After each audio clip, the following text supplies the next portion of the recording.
Hoy se celebra el Día del Orgullo LGTBIQ+, y en nuestro país se llevaron adelante distintas actividades y es un buen momento para preguntarnos dónde estamos parados en materia de derecho e igualdad, ¿no? ¿Qué pasa con la discriminación? ¿Qué pasa con el acceso al trabajo, a la salud?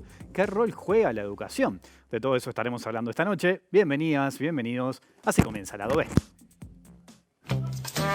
En otro orden de cosas, estas imágenes nos han llegado esta mañana desde Nueva York. Son del barrio de Greenwich Village, donde la policía ha hecho una redada en un club conocido como Stonewall, donde por primera vez los gays y lesbianas han respondido a la represión policial. Conectamos con nuestra corresponsalía en Nueva York para que Sandro Pozzi nos dé más detalles sobre quién ha lanzado el primer ladrillo en Stonewall. Al grito de Gay Power, un grupo de mujeres lesbianas y hombres gays, algunos de ellos travestidos, se han enfrentado contra la policía lanzando contenedores de basura, botellas, piedras. Antes de los altercados violentos, se cree que ha sido una mujer que mientras estaba siendo detenida pidió a las personas que se encontraban alrededor que dejasen de mirar e hicieran algo por ayudar a quienes estaban siendo arrestados por la policía. Los disturbios han durado poco más de 3 horas, hasta las 4 de la mañana, y han terminado con 13 personas detenidas, varios manifestantes hospitalizados y 4 heridos. Ayer les informamos de una revuelta de homosexuales en un bar de Manhattan que por primera vez puso en jaque a la policía por momentos. Pues bien, los disturbios han vuelto una noche más a Greenwich Village. Justo enfrente del bar donde se produjo esa revuelta en Christopher Park se encuentra Sandro Pozzi para darnos más información. Ahora mismo estamos en Christopher Park, que se ha convertido en un lugar de encuentro para homosexuales y transexuales. Según los testigos, en esta segunda noche de protestas han participado miles de homosexuales y travestidos que estaban también aquí la noche anterior. Los manifestantes han rodeado autobuses y coches y quemado contenedores por todo el barrio. Más de 100 agentes, junto a las fuerzas antidisturbios, han tenido que actuar en esta segunda noche de altercados en Manhattan y aún se desconoce el número de detenidos o heridos.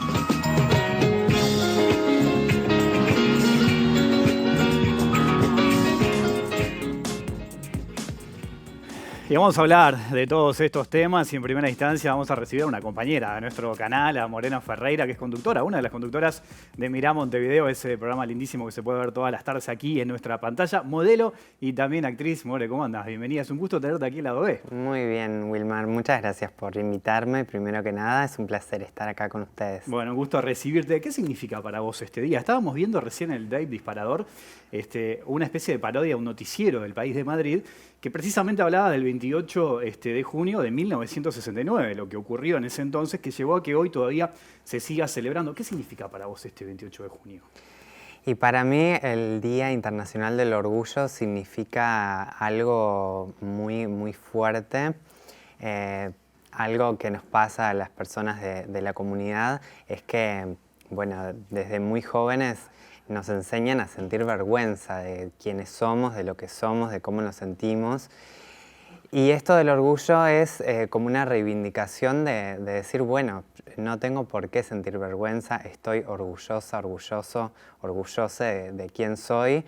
Y bueno, eso es lo que significa para mí ese trabajo tan fuerte, tan importante, tan interior que hay que hacer como para pararse en un lugar de firmeza y de seguridad, de decir, bueno, lo que soy está bien y siento orgullo de lo que soy y no importa lo que me hayan dicho o enseñado antes. Bueno, dijiste un montón de cosas en esa primera respuesta. Hablaste de un proceso interior, de trabajo, de vergüenza, dejar de lado la vergüenza, no importa lo que te digan. ¿Cómo fue tu proceso en ese sentido?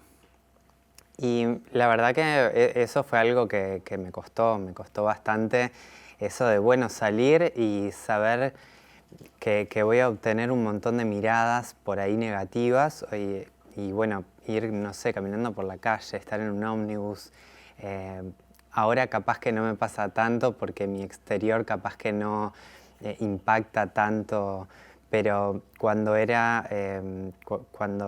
antes de mi transición, cuando era más bien tenía una apariencia de chico femenino, por ahí eso generaba una reacción mucho más violenta de mis entornos, y eso fue muy, muy difícil de decir, bueno, salgo a la calle y no me importa lo que me digan, y no me importa cómo me miren, yo estoy caminando con todo lo que soy, y dejar ese peso de lado es muy difícil, pero bueno, por suerte lo he logrado. ¿Y cuándo descubriste tu identidad? Hoy hablamos de muchas identidades, ¿no? ¿Cómo fue tu proceso en ese sentido? Y mi proceso en ese sentido fue bastante, en realidad fue algo muy instintivo. Yo, como todo empezó jugando con amigas, amigues. En ese entonces yo tenía unos 14 años, hoy tengo 26, fue hace bastante tiempo.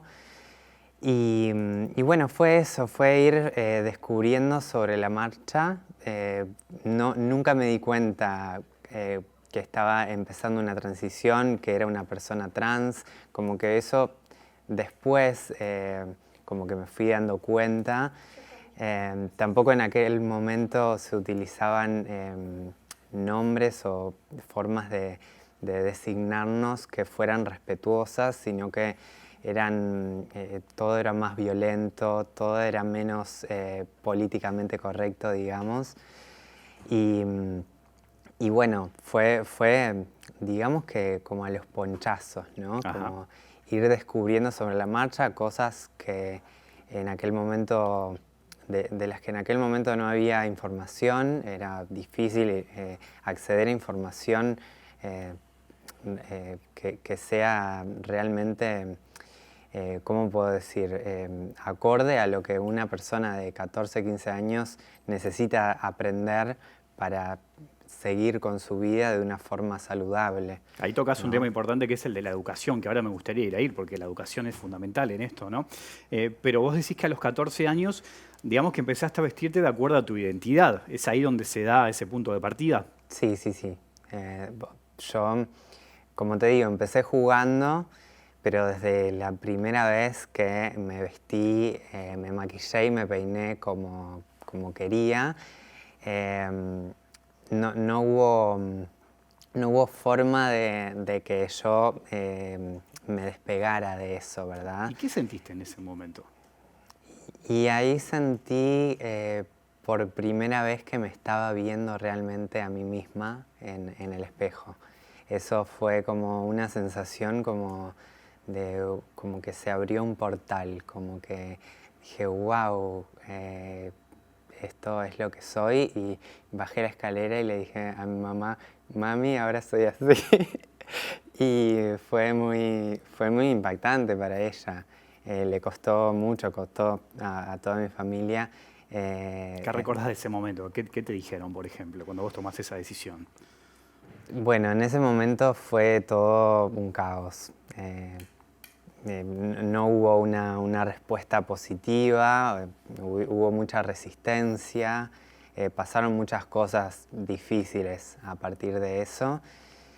Que bueno, que después de un largo proceso de yo comunicar cosas, aprender cosas de mí, tratar de que entendieran, que aprendieran a respetarme, después de todo eso como que logramos tener una relación linda, todo después de bastantes años, mucho trabajo, un proceso bastante fuerte, interior, de ellos, de mí también, de mí de tener que dejar un poco mi orgullo de lado, porque aunque bueno, soy muy tranquila, como ven, pero tengo como un carácter bastante fuerte, y bueno, en mi adolescencia fui como un extremo de eso, era como, bueno, acá soy lo que soy y se hace lo que yo digo, y si quiero que me llames así, me llamas así. Y eso fue algo que tuve que aprender a controlar, ¿no? A esa edad decir, bueno, para un poco, entender que necesitan tiempo para entender. La familia, la familia, quieras o no, aunque sea muy en el fondo, nos aman, ¿no? Y en algún momento seguramente nos van a entender. Y por eso está bueno darles como una oportunidad y tenerles paciencia, ¿no? Porque ni a nosotras mismas nos enseñan qué es lo que estamos viviendo y menos ellos tienen por qué saberlo, ¿verdad? Ujú. Es interesante eso, porque ahí estás hablando para todo el mundo, en realidad, una forma también de aceptar, de respetar, de la tolerancia. Antes de esos 14 años, supongo que había como una especie de conflicto entre lo que sentías y cómo te veían los demás también, ¿no? ¿Pasaba por ahí eso? No, nunca lo viví de esa manera. Yo me acuerdo de muchas veces mirarme en el espejo y como de no entender por qué me sentía mal y qué era lo que tenía que hacer. Yo me acuerdo que en mi niñez, cuando empezaba recién a construir mi identidad, digamos, ¿no? En la niñez empezás a jugar con lo que te gusta, te empezás a vestir con lo que te gusta, empezás a ver los dibujitos que te gustan y yo era todo lo que no tenía que ser, ¿no? Me gustaba todo lo que era de nenas, Barbies, las hadas, las películas de princesas y... Y bueno, yo en ese momento soñaba como algo imposible despertarme y ser una chica como esas chicas que veía y admiraba, pero no lo creía posible, justamente porque nadie me enseñó que eso podía ser posible, ¿no? Y bueno, después de mucho tiempo puede ser que haya sido así. Ujú. Vos utilizás mucho, Morena, las redes sociales para hablar del tema, ¿no? También respondés de manera hasta casi educativa, utilizás para informar, para educar y también para marcar la discriminación que a veces llega, ¿no? Algunos mensajes, mensajes de todo tipo. ¿Cómo lidias con eso? ¿Cómo lo ves en el día a día y cómo utilizás esa herramienta concretamente? Bien. Primero que nada, el tema de los mensajes negativos sobre todo, me gustaría recalcar que son la minoría. O sea, la verdad que recibo mensajes hermosos de la mayoría de la gente que me sigue en redes sociales. Pero bueno, esos mensajes que por ahí son un poco desubicados, nada, me parece importante esto de tratar de educar, ¿no? No sé si la palabra es educar, sino transmitir bueno, que ciertas cosas no son aceptables. No es aceptable que alguien te hable de una forma violenta o que se nos ponga en ciertos lugares a las mujeres trans sobre todo. Esos lugares de, bueno, esconder que se puede sentir amor o atracción por nosotras. Algo que tiene que ver con que te vean solamente como un objeto sexual muchas veces y que no te tomen en serio como una persona, ¿no? A mí me interesa mucho lo que pasa en redes sociales porque está muy bueno que todos y todas estemos tan conectados, conectadas. Y me parece muy importante poder transmitir a través de esa herramienta cosas que son tan delicadas bueno, como el respeto hacia nosotras, que es algo que realmente está en construcción todavía. Recién hace muy poco que se empezó a entender que se nos tiene que respetar, que se nos tiene que dar un lugar en la sociedad y un lugar de respeto. Eso es algo que se ha entendido recién ahora. Yo cuando empecé a los 14 años era todo muy diferente, pero yo no te puedo explicar lo diferente que era, o sea, era muy diferente realmente. O sea, ibas a un lugar, no sé, un médico y se negaban a atenderte porque sí, por ejemplo, ¿verdad? Y son cosas que hoy ya no pasan y que vemos como inimaginables y hace no mucho tiempo pasaban, ¿verdad? O sea, recién se está aprendiendo, recién se está dando los primeros pasos para eso y está bueno trabajar desde las redes sociales, una herramienta que utiliza casi toda la gente, ¿no? Ujú. Y formás parte de la industria del modelaje. ¿Cómo es esa industria? Porque se ha hablado mucho, tiene muchos prejuicios en ese sentido. ¿Cuál es tu experiencia? Y bueno, mi experiencia es que, bueno, si bien me abrieron las puertas de ese mundo, sí hay mucha resistencia. Sí sigue siendo como un lugar bastante difícil al que poder acceder y vernos realmente representadas. Y bueno, representada como chica y como trans, sino como también como, bueno, toda la comunidad en general, ¿verdad? Más las personas, no sé, no binarias, etc. Falta muchísimo todavía como para acompasar lo que es el discurso de no discriminación y de inclusión con lo que es la realidad. Para eso falta muchísimo todavía y eso se puede ver muy claramente en las campañas publicitarias, en las campañas de moda, en cualquier campaña de comunicación de algo que tenga que ver con comercio y ventas. Ha sido muy difícil estar en esos lugares y nada, a mí me alegra haber podido abrir como un espacio y que chicas como yo sepan que pueden ocupar esos lugares también. Sos una referente además, ¿no? De otras chicas trans que te escriben y te ven a vos como una referente por estar en los medios, por estar también trabajando en el industria del modelaje, por estar en la televisión. ¿Cómo sentís eso? Me imagino que vos hablas con muchas de ellas también.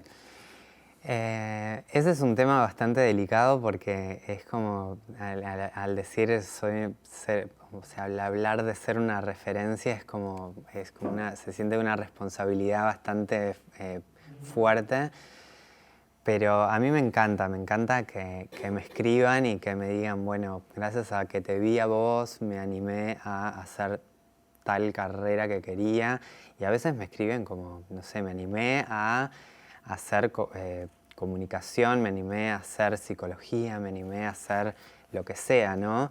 Y eso me parece que es muy importante. También me parece que es importante nada, yo lo que trato de transmitir también es el tema de aceptarnos como somos, ¿verdad? Nuestros cuerpos son diferentes, o salen de la norma, salen de lo común, y está bueno aceptarnos con amor, ¿no? Y de entender que somos una posibilidad y de que está bien así. Y me encanta poder que chicas me digan, bueno, estaba deprimida por tal cosa y bueno, te vi a vos y me dijiste que estaba bien mi cuerpo, ¿verdad? Que no tengo por qué ser ese modelo de chica 100% femenina para aceptarme a mí misma. Y eso me encanta. Te propongo una pequeña pausa y seguimos conversando. ¿Te parece? En un minutito ya seguimos aquí en Lado B, en la pantalla de TV Ciudad.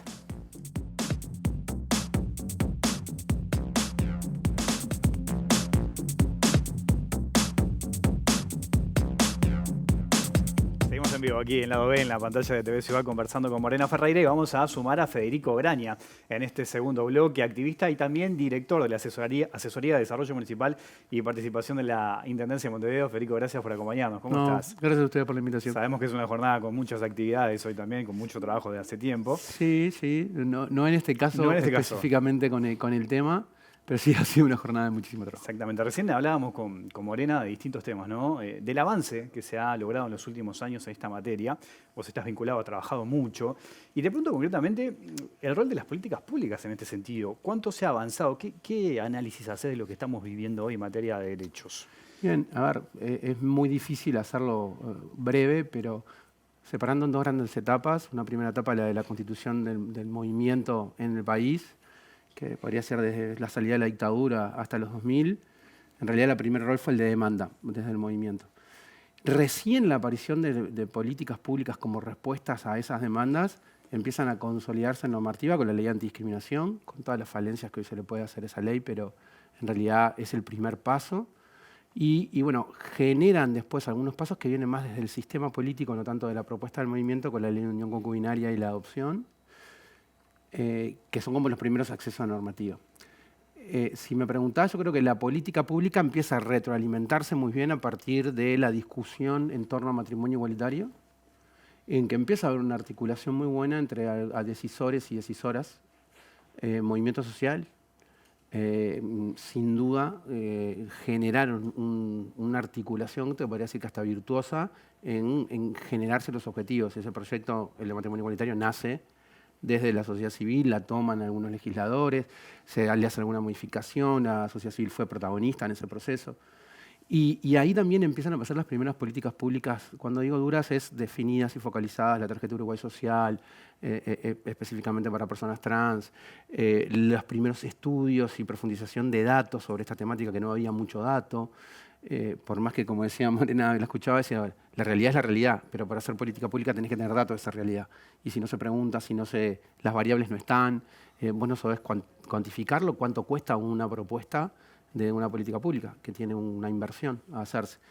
Y en ese escenario creo que hubo una retroalimentación que empieza ahí, entre el 2010 y seguro, y que se fue continuando en los procesos de este diálogo de política pública, propuesta de la sociedad civil, propuesta de los gobiernos, tanto departamentales como nacionales, y en este momento no la veo tan virtuosa. Ajá, justamente, ¿no? ¿Qué desafíos hay por delante?